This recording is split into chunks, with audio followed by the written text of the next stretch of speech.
오늘 발언은 지난 10일 총선 결과에 대한 윤석열 대통령의 첫 입장 표명이었습니다. 앞서 들으신 것처럼 국민께서 바라시는 변화가 무엇인지 더 깊이 고민하고 살피겠다고 했지만 정작 이번 총선에서 민심의 심판을 받은 것으로 볼 수 있는 여러 가지 사안들에 대해서는 아무런 언급을 하지 않았습니다. 이용주 기자가 취재했습니다.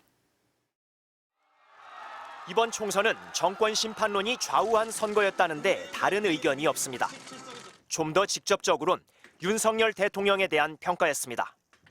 총선 참패에 대한 대통령의 첫 입장 표명은 그래서 주목을 더욱 받았습니다.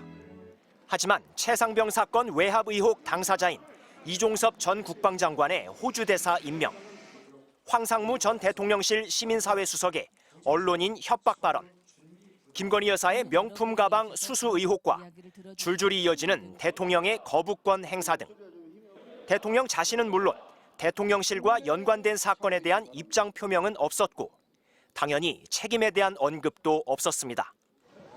전반기 국정 운영에 대해 냉혹한 평가를 받은 대통령은 남은 임기 국정 운영을 위해선 대통령 본인이 원하느냐 여부를 떠나 거대 야당과의 협치가 필수적입니다.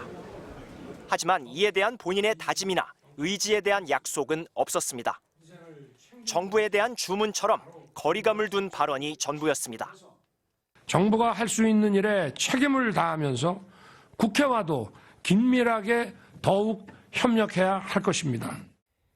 야당 대표와 만날 계획이 있느냐는 질문에 대해 대통령실 관계자는 국민을 위해서라면 못할 게 뭐 있냐는 말 안에 다 포함이 돼 있다고 했습니다. 대통령의 말이 이미 한계를 보여줬는데 대통령실 관계자가 나중에 다시 에둘러 가능성을 넓혀서 부연해 설명하는 일이 반복되고 있습니다.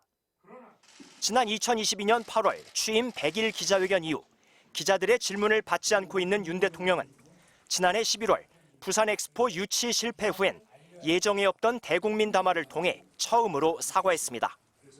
총선을 5달 앞두고였습니다.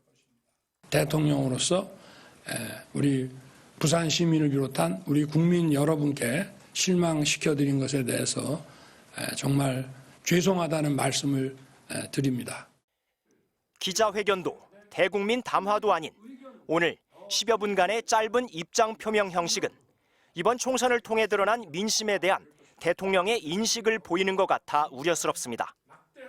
변화의 의지는 있는가에 대한 의심 역시 키우고 있습니다. MBC 뉴스 이용주입니다.